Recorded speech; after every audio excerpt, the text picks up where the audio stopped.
ओम शांति।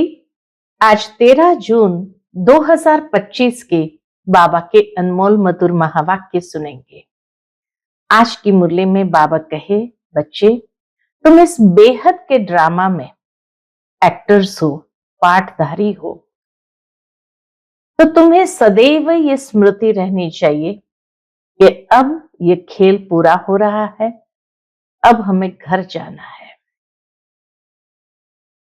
साथ ही साथ बाबा कहे, जिन बच्चों को ड्रामा का ज्ञान एक्यूरेट बुद्धि में है, वो कभी मुख से ये शब्द नहीं निकालेंगे कि अगर ऐसा होता तो ये नहीं होता, अगर ये होता तो ऐसा नहीं होता। बाबा कहे, ड्रामा के हर सीन में कल्याण समाया हुआ है और इसीलिए तुम बच्चों को ड्रामा को यथार्थ रीति समझना है। जो कुछ हो रहा है उसमें कल्याण समाया हुआ है। जिस तरह आत्मा का ज्ञान यथार्थ है, बाप जो है जैसा है वैसा उनको जान करके मान करके याद करते हैं, वैसे ही ड्रामा को भी एक्यूरेट समझना है। तो सुनते हैं आज के बाबा के अनमोल मधुर महावाक्य। ओम शांति। मीठे बच्चे, इस बेहद के खेल में तुम आत्मा रूपी एक्टर पाठधारी हो। तुम्हारा निवास स्थान है स्वीट साइलेंस होम, जहां अब जाना है। आज की मुरली से प्रश्न है, जो ड्रामा के खेल को यथार्थ रीति जानते हैं, उनके मुख से कौन से शब्द नहीं निकल सकते हैं? उत्तर है, ये ऐसा नहीं होता था तो ऐसा होता, ये होना नहीं चाहिए। ऐसे शब्द ड्रामा के खेल को जानने वाले नहीं कहेंगे। तुम बच्चे जानते हो, यह ड्रामा का खेल जो मिसल फिरता रहता है, जो कुछ भी होता है सब ड्रामा में नूंद है, कोई फिक्र की बात नहीं है। ओम शांति। बाप जब अपना परिचय बच्चों को देते हैं तो बच्चों को अपना परिचय भी मिल जाता है। सब बच्चे बहुत समय देह अभिमानी होकर रहते हैं, बहुत देह अभिमान अर्थात बॉडी कॉन्शियस में रहते हैं। देही अभिमानी हो तो बाप का यथार्थ परिचय हो। देही अभिमानी तो तब बनेंगे जब हमें आत्मा का ज्ञान यथार्थ हो, तो बाप का परिचय भी यथार्थ होगा। परंतु ड्रामा में ऐसे है नहीं। बल कहते भी है भगवान गॉड फादर है, रचता है परंतु जानते नहीं। गॉड फादर कैसे रचता है, क्या रचता है, वो नहीं जानते। शिवलिंग का चित्र भी है परंतु इतना बड़ा तो वह है नहीं। यथार्थ रीति न जानने कारण बाप को भूल जाते हैं। बाप है भी रचता, जरूर रचेंगे भी नई दुनिया, तो जरूर हम बच्चों को नई दुनिया की राजधानी का वर्षा होना चाहिए। स्वर्ग का नाम भी भारत में मशहूर है। स्वर्ग का नाम भी बाबा कहे भारत में मशहूर है, परंतु समझते कुछ भी नहीं है।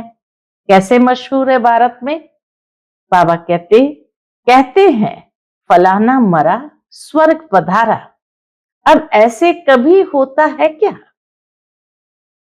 अभी तुम समझते हो हम सब तुच्छ बुद्धि थे, नंबरवार तो कहेंगे ना।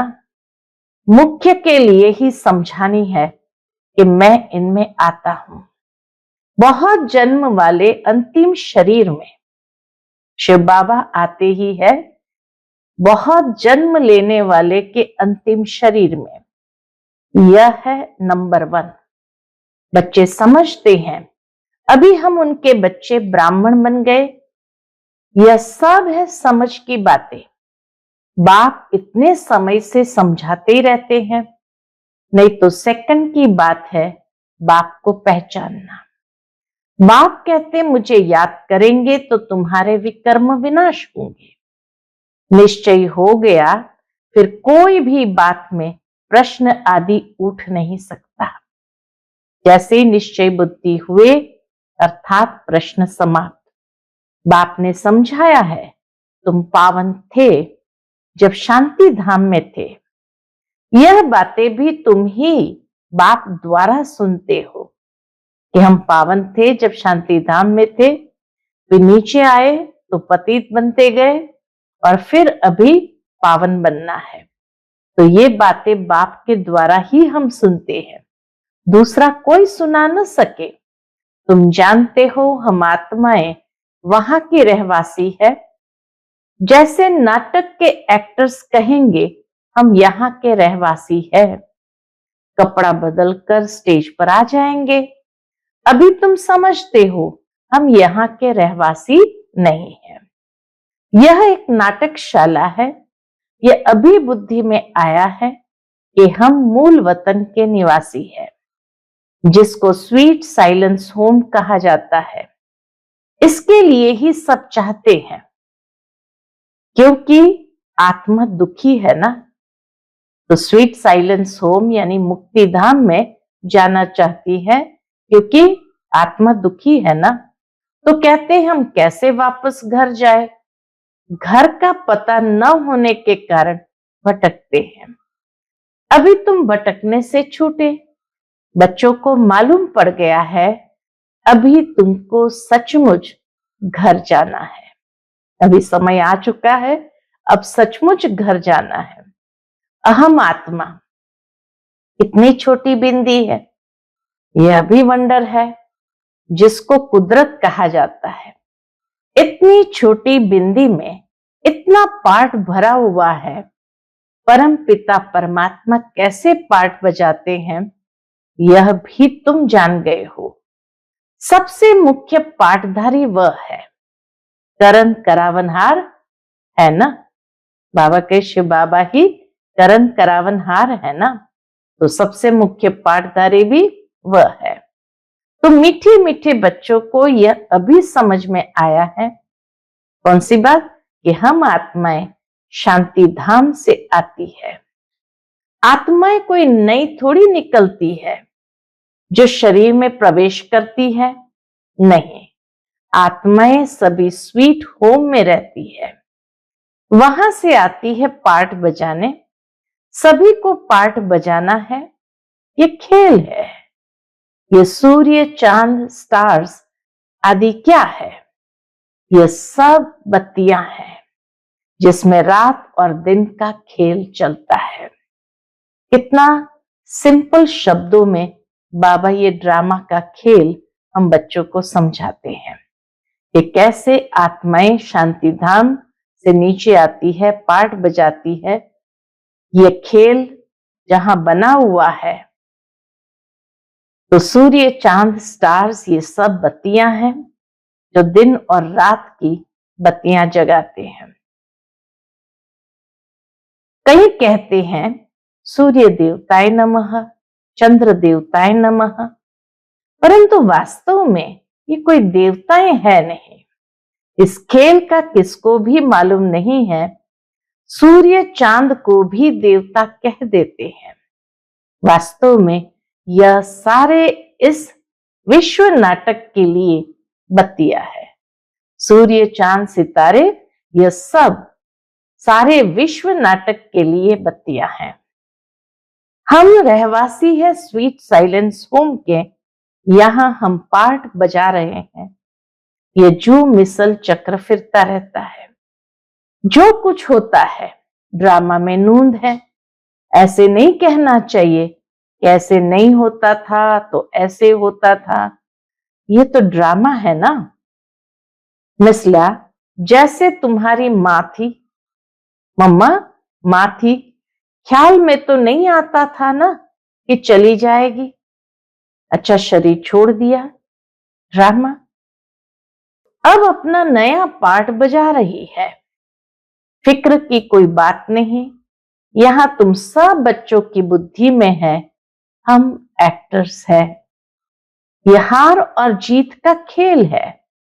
ये हार जीत का खेल माया पर आधारित है। माया से हारे हार है और माया से जीते जीत।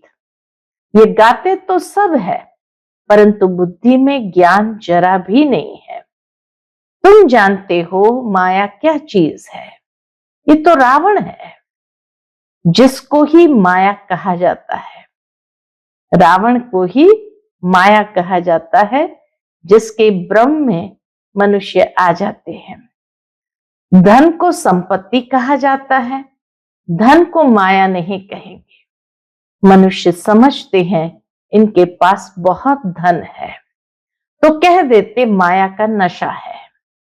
लेकिन माया का नशा होता है क्या? माया को तो हम जीतने की कोशिश करते हैं, तो इसमें कोई भी बात में संशय नहीं उठना चाहिए। कच्ची अवस्था होने के कारण ही संशय उठता है। बाबा में संशय किसको उठता है? जिसकी कच्ची अवस्था है उसको ही संशय उठता है।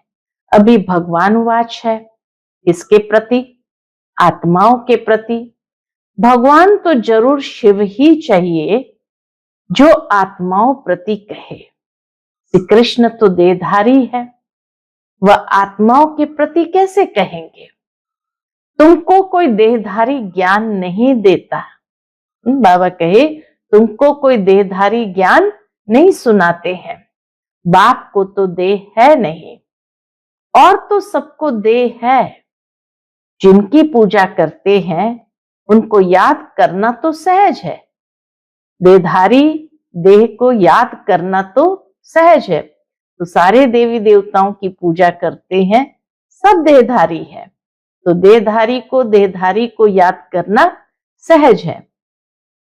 ब्रह्मा विष्णु शंकर को कहेंगे देवता, शिव को भगवान कहते हैं। ऊंचते ऊंच भगवान, उनको देह है नहीं। यह भी तुम जानते हो, जब मूल वतन में आत्माएं थी तो तुमको देह थी नहीं, तुम आत्माएं थी। ये बाबा भी आत्मा है, सिर्फ वह परम है। शिव बाबा भी आत्मा है, सिर्फ वह परम है। इनका पाठ गाया हुआ है, पाठ बजाकर गए हैं, तभी पूजा होती है। परंतु एक भी मनुष्य नहीं जिसको ये मालूम हो 5000 वर्ष पहले भी परम पिता परमात्मा रचता आया था। वह है ही हेवनली गॉड फादर। हर 5000 वर्ष बाद कल्प के संगम पर वह आते हैं, परंतु कल्प की आयु लंबी चौड़ी कर देने से सब भूल गए हैं। तुम बच्चों को बाप बैठ समझाते हैं, तुम खुद कहते हो बाबा हम आपसे कल्प कल्प मिलते हैं और आपसे वर्षा लेते हैं। फिर कैसे गंवाते हैं? वर्षा लिया फिर गंवाया कैसे? ये बुद्धि में है। ज्ञान तो अनेक प्रकार के हैं, परंतु ज्ञान का सागर भगवान को ही कहा जाता है। दुनिया में भले बहुत प्रकार के ज्ञान है, परंतु ज्ञान का सागर एक परमात्मा को ही कहा जाता है। अब यह भी सब समझते हैं विनाश होगा जरूर। आगे भी विनाश हुआ था, कैसे हुआ था ये किसको भी पता नहीं है। शास्त्रों में तो विनाश के बारे में क्या क्या लिख दिया है। पांडव और कौरव की युद्ध कैसे हो सकती है? अभी तुम ब्राह्मण हो, संगम युग पर ब्राह्मणों की तो कोई लड़ाई है नहीं। बाप कहते हैं तुम हमारे बच्चे हो, नॉन वायलेंस, डबल अहिंसक। अभी तुम निर्विकारी बन रहे हो। तुम ही बाप से कल्प कल्प वर्षा लेते हो, इसमें कुछ भी तकलीफ की बात नहीं। नॉलेज बड़ी सहज है। 84 जन्म का चक्र तुम्हारी बुद्धि में है। अभी नाटक पूरा होता है, बाकी थोड़ा टाइम है। तुम जानते हो अभी ऐसा समय आने वाला है जो साहूकारों को भी अनाज नहीं मिलेगा, पानी नहीं मिलेगा। इसको कहा जाता है दुख के पहाड़, खूनी नाहक खेल है ना। इतने सब खत्म हो जाएंगे। कोई भूल करते हैं तो उनको दंड मिलता है। इन्होंने क्या भूल की है? सिर्फ एक ही भूल की है, जो बाप को भूले हैं। तुम तो बाप से राजाई ले रहे हो, बाकी मनुष्य तो समझते हैं मरे कि मरे। महाभारत लड़ाई थोड़ी भी शुरू हुई तो मर जाएंगे। तुम तो जीते हो ना, तुम ट्रांसफर होकर अमरलोक में जाते हो। इस पढ़ाई की ताकत से हम ट्रांसफर होकर के अमरलोक में जाते हैं। कैसे? इस पढ़ाई की ताकत से। पढ़ाई को सोर्स ऑफ इनकम कहा जाता है। शास्त्र की भी पढ़ाई है, उससे भी इनकम होती है, परंतु वह पढ़ाई है भक्ति की। अब बाप कहते हैं, मैं तुमको इन लक्ष्मी नारायण जैसा बनाता हूं। तुम अभी स्वच्छ बुद्धि बनते हो। तुम जानते हो हम ऊंच से ऊंच बनते हैं, फिर पुनर्जन्म लेते लेते नीचे उतरते हैं। नए से पुराना होता है, सीढ़ी जरूर उतरनी पड़े ना। अभी सृष्टि की भी उतरती कला है। चढ़ती कला थी तो इन देवताओं का राज्य था, स्वर्ग था। अभी नरक है। अभी तुम फिर से पुरुषार्थ कर रहे हो, इसलिए स्वर्गवासी बनने के लिए बाबा बाबा करते रहते हो। ओ गॉड फादर कह पुकारते हैं, परंतु यह थोड़ी समझते हैं कि वह आत्माओं का बाप ऊंचते ऊंच है। हम उनके बच्चे, फिर दुखी क्यों? अभी तुम समझते हो दुखी भी होना ही है। क्यों? क्योंकि यह सुख और दुख का खेल है ना। जीत में सुख है, हार में दुख है। बाप ने राज्य दिया, रावण ने छीन लिया। अभी तुम बच्चों की बुद्धि में है, बाप से हमको स्वर्ग का वर्षा मिलता रहता है। बाप आया हुआ है, अभी सिर्फ बाप को याद करना है तो पाप कट जाए। जन्म जन्मांतर का सिर पर बोझा है ना, यह भी तुम जानते हो। तुम कोई बहुत दुखी नहीं होते हो। कुछ सुख भी है, आटे में नमक। कलयुग के अंदर कुछ सुख भी है, लेकिन कितना? आटे में नमक, जिसको कागविष्टा समान सुख कहा जाता है। तुम जानते हो सर्व का सदगति दाता एक ही बाप है। जगत का गुरु भी एक ठहरा। वानप्रस्थ में गुरु किया जाता है। अभी तो छोटे को भी गुरु करा देते हैं कि अगर मर जाए तो सदगति को पाए। बाप कहते हैं, वास्तव में किसको भी गुरु नहीं कह सकते। गुरु वह जो सदगति दे। सदगति दाता तो एक ही है, बाकी क्राइस्ट बुद्ध आदि कोई को भी गुरु नहीं कह सकते। वह आते हैं तो सबको सदगति मिलती है क्या? क्राइस्ट आया, उनके पीछे सब आने लगे, जो भी उस धर्म के थे। फिर उनको गुरु कैसे कहेंगे? गुरु माना सदगति करने वाले, वो तो और ही सदगति से नीचे ले आते हैं, तो गुरु कैसे कहेंगे? जबकि ले आने के लिए निमित्त बने हैं, वो ऊपर से नीचे ले आने के लिए निमित्त बने हैं। पतित पावन एक ही बाप को कहते हैं। वह सबको वापस ले जाने वाला है। स्थापना भी करते हैं, सिर्फ सबको ले जाए तो प्रलय हो जाए। प्रलय तो होती नहीं। सर्व शास्त्र में शिरोमणि श्रीमद् भगवत गीता गाई हुई है। गायन है, यदा यदा ही धर्मस्य। भारत में ही बाप आते हैं। स्वर्ग की बादशाही देने वाला बाप है, उनको भी सर्वव्यापी कह देते हैं। अभी तुम बच्चों को खुशी है कि नई दुनिया में सारे विश्व पर एक हमारा ही राज्य होगा। उस राज्य को कोई छीन नहीं सकता। यहां तो टुकड़े टुकड़े पर आपस में कितना लड़ते रहते हैं। हाँ, छोटे से टुकड़े के लिए भी कितना लड़ते रहते हैं। तुमको तो मजा है, ठगियां मारनी है, खुशी में ठगियां मारनी है।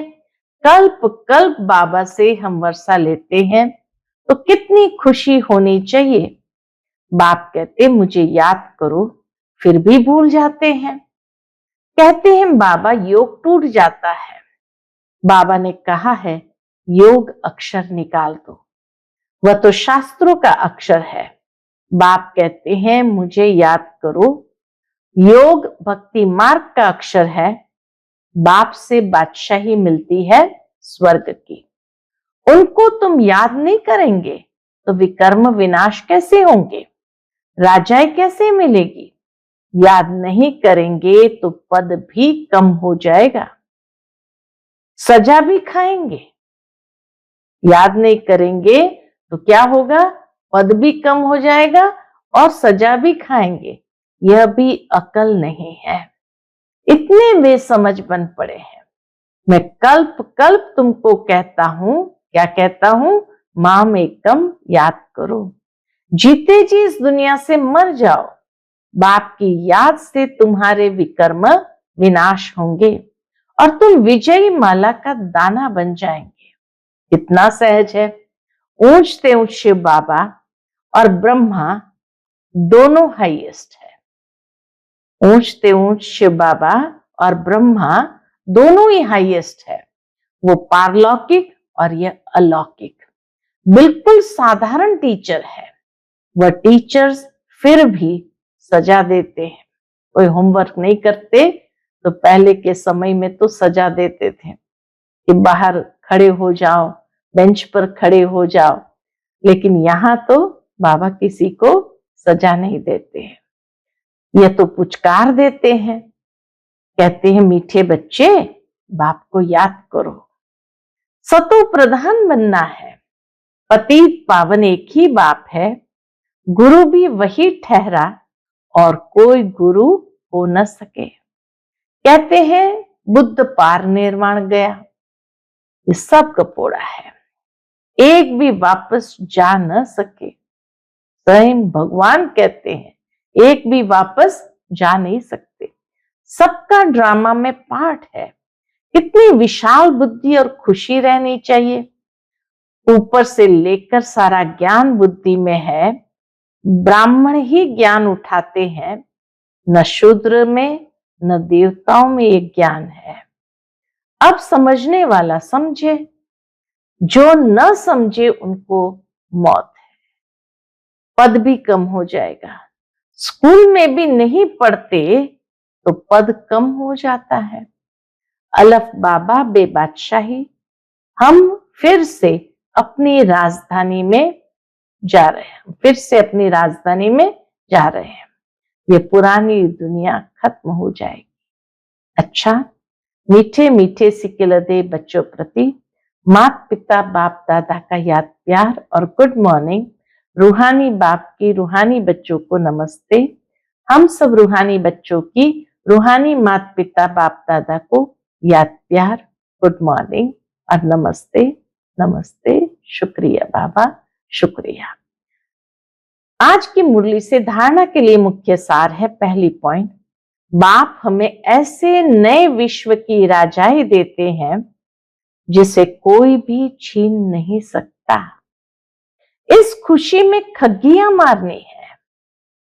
दूसरा, विजय माला का दाना बनने के लिए जीते जी इस पुरानी दुनिया से मरना है। बाप की याद से विकर्म विनाश करने हैं। आज का बाप दादा का मधुर वरदान हम बच्चों के प्रति है। अपनी पावरफुल स्टेज द्वारा सर्व की शुभ कामनाओं को पूर्ण करने वाले महादानी भव। पीछे आने वाली आत्माएं थोड़े में ही राजी होगी, क्योंकि उनका पार्ट ही कना दाना लेने का है। तो ऐसी आत्माओं को उनकी भावना का फल प्राप्त होता है। कोई भी वंचित न रहे, इसके लिए अभी से अपने में सर्व शक्तियां जमा करो। जब आप अपनी संपूर्ण पावरफुल महादानी स्टेज पर स्थित होंगे तो किसी भी आत्मा को अपने सहयोग से महादान देने के कर्तव्य के आधार से शुभ भावना का स्विच ऑन करते ही नजर से निहाल कर देंगे। आज का स्लोगन है, सदा ईश्वरीय मर्यादाओं पर चलते रहो तो मर्यादा पुरुषोत्तम बन जाएंगे। आज का अव्यक्त इशारा, आत्मिक स्थिति में रहने का अभ्यास करो, अंतर्मुखी बनो। उसके अंतर्गत जब सेवा की स्टेज पर जाते हो तो यह अनुभव होना चाहिए कि ये आत्माएं बहुत समय के अंतर्मुखता की रूहानियत की गुफा से निकलकर सेवा के लिए आई है। तपस्वी रूप दिखाई दे, बेहद के वैराग्य की रेखा सूरत में दिखाई दे। जितना ही अति रुहाब उतना ही अति रहम, जितना ही अति रुहाब उतना ही अति रहम। ऐसी सर्विस का अब भी समय है। अच्छा, ओम